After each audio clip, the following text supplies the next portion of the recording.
India's Prime Minister Narendra Modi hailed the rollout of GST reforms starting tomorrow, calling it a Bachat Utsav or a festival of savings. Now, he expressed confidence that the GST reforms would help accelerate India's growth story. Prime Minister Modi said that with income up to 12 lakh rupees being tax exempt from this year and the GST rate cuts effective from the first day of Navratri, common people and middle class of the country will see a double bonanza.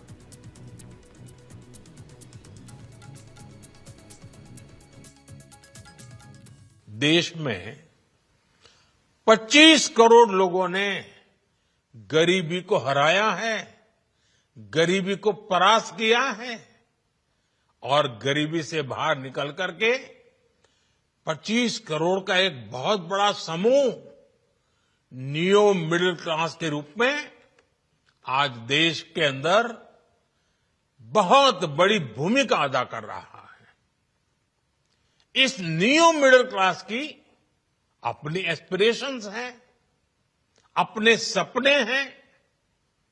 इस साल सरकार ने 12 लाख रुपए तक की income को tax free करके एक उपहार दिया और स्वाभाविक है जब 12 लाख रुपयों का इनकम टैक्स में राहत हो जाए तो मध्यम वर्ग के जीवन में तो कितना बड़ा बदलाव आता है, कितनी सरलता सुविधा हो जाती है। और अब गरीबों की भी बारी है, नियो मिडिल क्लास की बारी है। अब गरीब को, नियो मिडिल क्लास को एक तरह से डबल बोनांजा मिल रहा है। जीएसटी कम होने से अब देश के नागरिकों के लिए अपने सपने पूरे करना और आसान होगा। घर बनाना, टीवी, फ्रिज खरीदने की बात हो, स्कूटर, बाइक, कार खरीदना हो, ये सब पर अब कम खर्च करना होगा। आपके लिए घूमना फिरना भी सस्ता हो जाएगा क्योंकि ज्यादातर होटल्स के कमरों पर भी जीएसटी कम कर दिया गया है। वैसे साथियों, मुझे इस बात की खुशी है कि दुकानदार भाई बहन भी जीएसटी रिफॉर्म को लेकर बहुत उत्साह में हैं। वो बहुत जीएसटी में हुई कटौती को ग्राहकों तक पहुंचाने में जुटे हुए हैं। Stressing on the need for India to be Atmanirbhar or self-reliant, Prime Minister Modi urged the people of India to buy made in India products as a choice. He urged all state governments to take forward the Swadeshi Abhiyan by giving a boost to manufacturing and creating a conducive environment for investment. आज जाने अनजाने हमारी रोजमर्रा की जिंदगी में बहुत सी विदेशी चीजें जुड़ गई है, हमें पता तक नहीं है। हमारे जेब में कंघी विदेशी है कि देसी हमें पता ही नहीं है। हमें इनसे भी मुक्ति पानी होगी। हम वो सामान खरीदें जो मेड इन इंडिया हो, जिसमें हमारे देश के नौजवानों की मेहनत लगी हो, हमारे देश के बेटे बेटियों का पसीना हो। हमें हर घर को स्वदेशी का प्रतीक बनाना है, हर दुकान को स्वदेशी से सजाना है। गर्व से कहो ये स्वदेशी है, गर्व से कहो मैं स्वदेशी खरीदता हूं, मैं स्वदेशी सामान की बिक्री भी करता हूं। ये हर भारतीय का मिजाज बनना चाहिए। जब ये होगा तो भारत तेजी से विकसित होगा। मेरा आज सभी राज्य सरकारों से भी आग्रह है,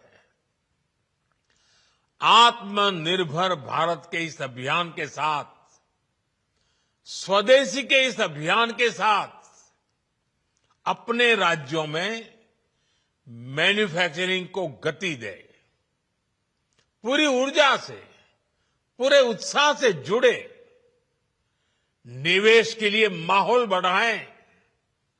जब केंद्र और राज्य मिलकर आगे बढ़ेंगे तो आत्मनिर्भर भारत का सपना पूरा होगा।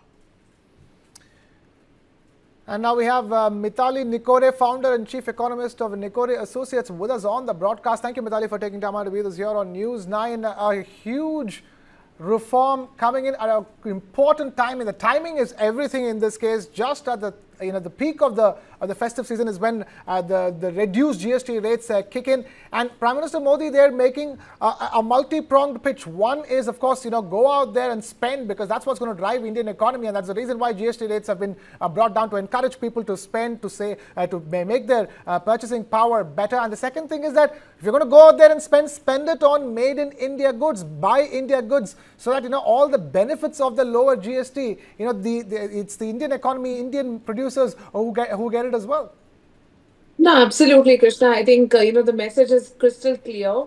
The simple fact of the matter is that when we look at today, the efforts that the government has been making over the last decade, I feel like today's speech is almost a culmination of those efforts that have been made. Because it's not as though this is the first time that the Prime Minister has spoken about making in India.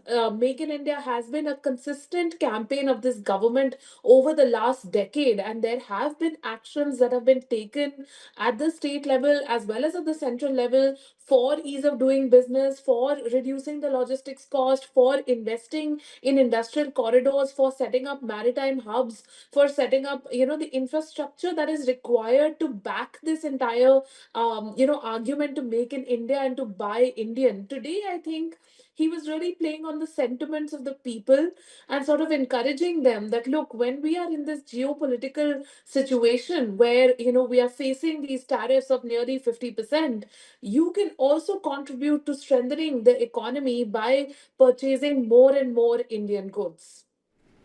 Right, purchasing more and more Indian goods, it's a driver for the economy. It's a driver for the middle class and the poor to get out there and spend. It is also a driver for MSMEs, the middle and small enterprises in the country, which contribute so much. 30% of the economy is contributed by them. So the other big beneficiary, apart from the common people, are the common companies of India Inc. No, absolutely, Krishna. I mean, I've been interacting with a lot of MSMEs, particularly after the tariffs were announced, because many of them happen to be in clusters that are very deeply impacted by these, export tariffs, and they have been looking for alternative markets. And for smaller companies, it's much harder because the surge cost is much harder. So this comes as a big boost for them, because for them the GST regime even previously was so difficult to navigate, and now with the reduced rates, it comes as a huge relief, almost a profit margin relief of between 5 to 20%, depending on which sector you are in. And also for the common consumers, of course, there is a huge reason to cheer, because food particularly becomes much cheaper, and retail becomes much cheaper. Retail goods become cheaper, consumer goods become cheaper, even travel and hospitality sectors will get a boost.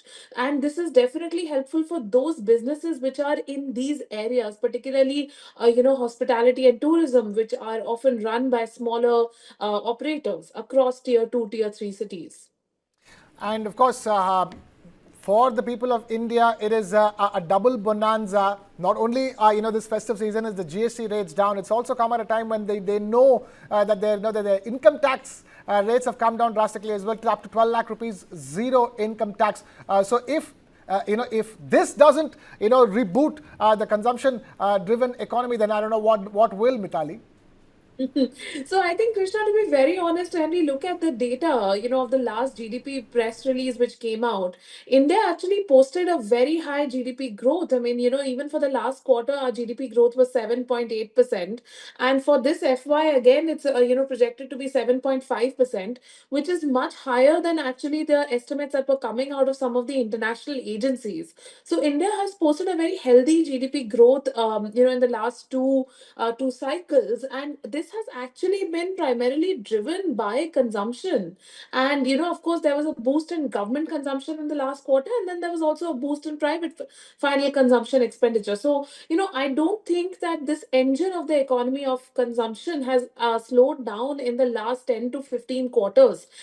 Post COVID, we've only seen it go up, up, and up. So I don't think that we would really have a major cause to worry about this quarter. I do expect that this quarter will give us a very good consumption expenditure picture. However, what we have to think about is what happens after this quarter, right? Because in this quarter, it's a festive season, there's a GST cut, there's an income tax cut, there's a festive cheer. It will all be reflected. But from January onwards, we need to start thinking about investment, because Right. that's when the reality of the Trump tariffs also will start to kick in.